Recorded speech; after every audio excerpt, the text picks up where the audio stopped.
accurate.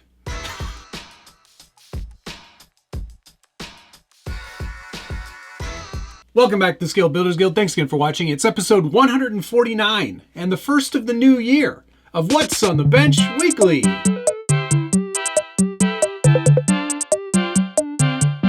And if you're not familiar with this show, it's where I take you through the projects that I'm working on. And this year's no different. There's lots of projects. First on the bench this week, the Batmobile. This is the Richmond Toys 1989 Batmobile. I'm working on restoring it and updating it a little bit. Some things won't be able to be updated quite as easily because 1989 was a weird time, man. It was 4 years after Back to the Future. This was the pinnacle of RC technology back then. Aluminum, flat pan-ish chassis. This would have had a mechanical speed control. It still has foam tires, and because of the way these mount to this chassis, it's not going to be easy to find any sort of reasonable replacement. I do want to keep the chassis. I did a lot of work to kind of clean it up and make it feel and look a little bit new.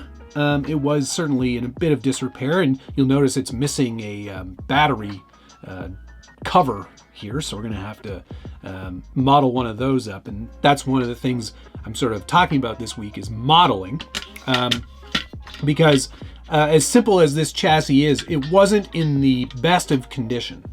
For example, one of the things that really had taken a bit of a beating was this front splitter, and this front splitter is just it looks to be like a piece of Delrin or hard molded plastic that's been cut and shaped to kind of help protect the body, as it should be.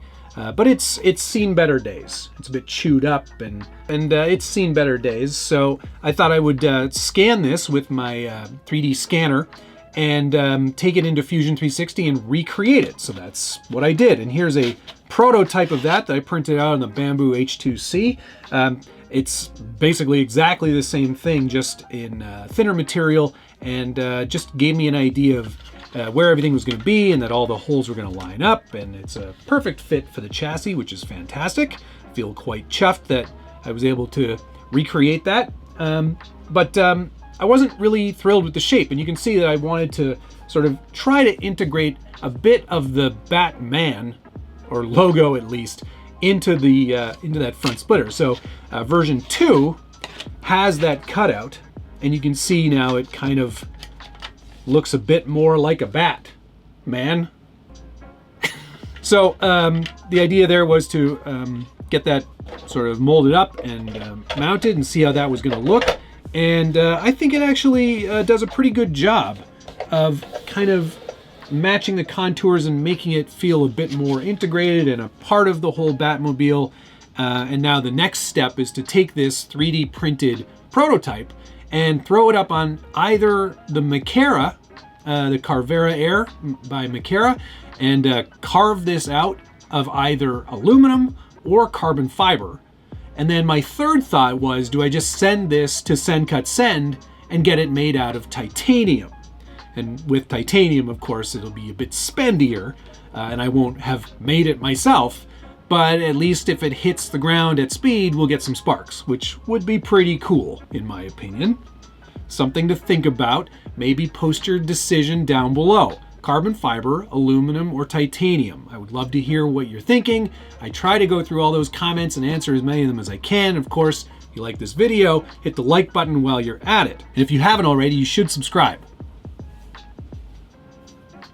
because it's fun. Did get back to carving this back out. I built up this whole section, filled it in, and then realized that intake actually exists on the real car. So I had to go back, drill it back out, Dremel it back out, and those can get away from you, so do be careful. But then I filled it in, smoothed it all out, and now it actually looks quite good. Can we focus on that back there? Yes, we can. Nice hole. So yeah, Batmobile, work in progress, things are coming together. I'm gonna have to decide on some electronics too. I think we'll just go very simple brushed, low turn motor so it's got some speed. We're gonna keep the foam tires, but I think I'm going to paint the wheels to be all black as well. Got a lot more detailing that I want to do. There are some elements that I'm probably going to scratch build up in styrene to add to the body to make it feel a bit more realistic. Oh, I did start working on some replacement front light lenses. I know these are transparent orange, and I believe on the real car they're transparent yellow. So don't worry, I'll do it right. But modeling these up has been pretty fun. I was doing this sort of by eye, and they turned out pretty good. They worked out pretty well. Let's get one fitted in there. Yeah, oh boy. They're not perfect, but they're pretty decent. I might get out the scanner and scan that hole so I can get a proper model made up, but it's a good start anyway. Lots to do on this, but I'm having a good time with this one, kind of going at a more regular pace. I do feel that sometimes I tend to rush these projects, and that's when they tend to suffer the most. So if there's any advice I can give you, it's go slow at a medium pace. All right, what else do we have on the bench this week? Speaking of going slow or at a medium pace, here's my SCX-30. As you can see, it's been painted, at least. This is the Local Motors Rally Fighter body. I thought it was a nice change from the everyday.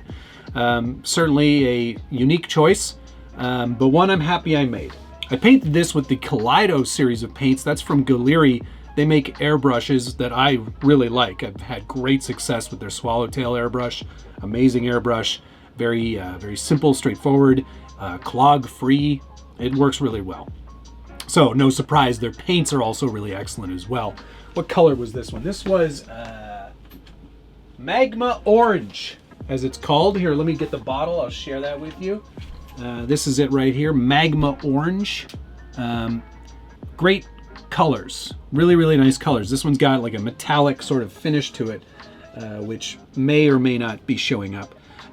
Painted the top black, because most cars have that, and then the front clip I did in gunmetal as per Josh's suggestion, which I actually think turned out really nice. I'm pretty happy with that.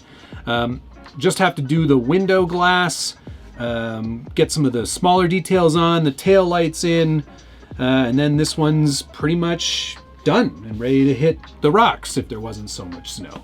I'm happy to be making progress on this little guy. It, like I said, slow but steady, and I think it's going to be a nice little change from sort of the expected. A lot of people, as soon as this got into people's hands, have been doing body swaps and changing things out, and I'm so impressed by the response of the general public to this platform, because a lot of people were doubting it, and I'm here to say that it's really great. And if you haven't had an opportunity to play with one, you are missing out. It is wildly good fun, especially now that I've done the Komodo Nano from Furatech conversion. That has just really woke this truck up, and I'm thrilled that I have that installed. I think it's pretty amazing. Nice little platform. Now it's a car, not a truck. Yeah, I can't wait to have this one done and actually be able to drive it again.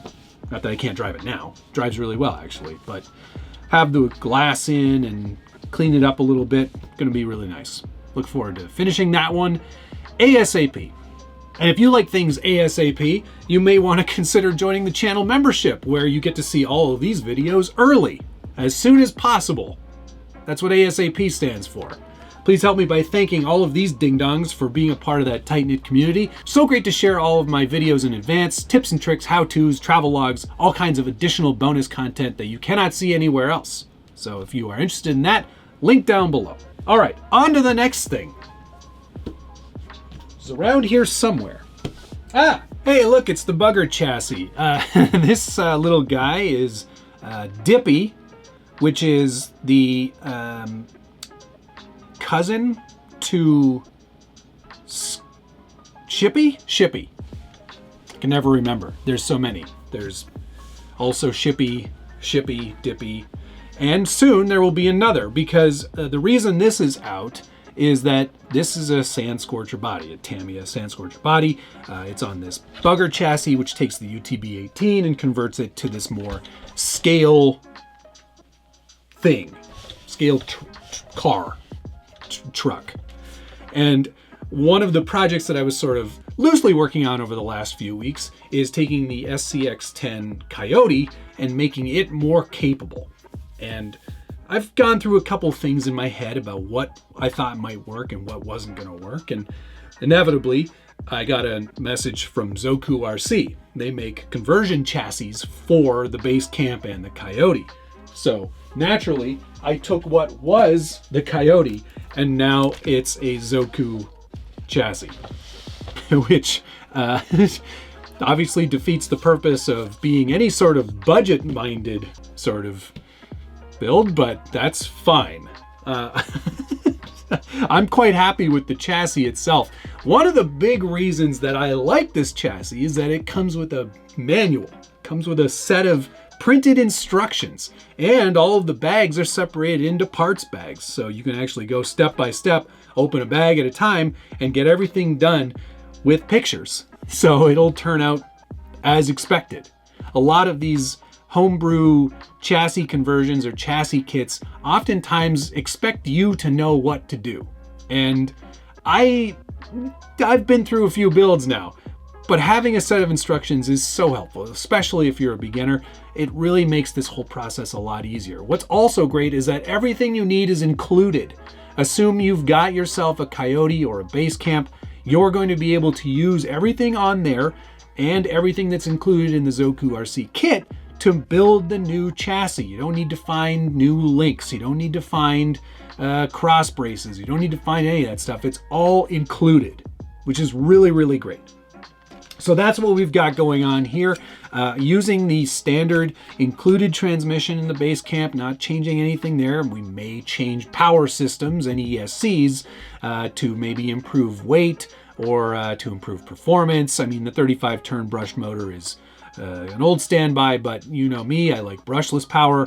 I prefer the 2-in-1 units, so we may see something like that going into this truck in the future. I believe there are other skid options available, so you can use different transmissions on the Zoku RC chassis, but this one's really nice. Carbon fiber, so it's very lightweight. It does make this extremely compy, and I'm pretty excited about that because what the Coyote was, or the intention of the Coyote was to be a more competition rock crawler inspired chassis. And overall, it's very heavy. No matter the fact that you've got a Lexan body on there, it's a heavy chassis. There's a lot going on. This Zoku chassis strips it all back and makes it a lot less weight heavy, a lot less top heavy for sure. Carbon fiber helps a lot, and just the lack of overall stuff required to keep this thing together really does lighten it up and make it a lot more performance oriented. The skids that I'm using are designed for the Sand Scorcher body. And I just got one today. I have the Sand Scorcher body kit from Tamiya. So we're going to be modifying that body and using our styrene skills, hooray, to make some changes to it to make it fit and work with this chassis. Now, one of the things that Zoku suggested was actually trimming the front of the chassis. It's carbon fiber. I'm always a bit wary about doing that. If you're going to be doing that, wear protection because this stuff is very bad for you, especially if you're using a grinder. So we're going to see how much body modification we need to do versus chassis modification. I'm really excited to get it all mounted up, and you'll be able to follow the progress of this in an upcoming episode, but it shouldn't be too long. Probably next week you'll see big changes coming here. Overall, though, very impressed with the chassis, very impressed with the instructions, very impressed that it comes with everything you need. I will put a link down below to where you can buy one of these chassis if you're interested in doing this conversion, following along with me. Otherwise, thank you to Zoku for sending me this chassis. It is very, very cool. And while it doesn't speak necessarily to the budget factor, I am still really excited to be doing this conversion and making something a little unique with that Axial Coyote. In terms of modifications to existing stuff, there are only a few things you need to change. One thing is the rod end on the panhard bar, which is included in the kit. And then the steering drag link. Those are the only 2 mods that you need to make. Oh no, wait, there's a third one. Front drive shaft, female side needs to be trimmed by about 5 millimeters in order to clearance it a bit more, because the wheelbase is a slight tad bit shorter overall. Otherwise though, everything else is bolt up and you're off to the races. Lots of options for shock position mounts, link mounting positions to get a bit more geometry. It's all available to you, and it's a really nice practical kit for a conversion. So thank you, Zoku. Much appreciated. Really looking forward to getting this built and putting another Sand Scorcher together.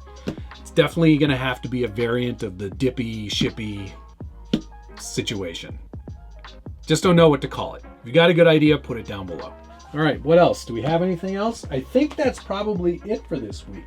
Yeah, that's everything. Oh, I put my certificate of origin for a vehicle for the origin in a frame, which I thought was kind of fancy. Kind of fancies it all up over there, doesn't it? Anyway, that's going to do it. Thank you so much for watching. We'll see you again next week.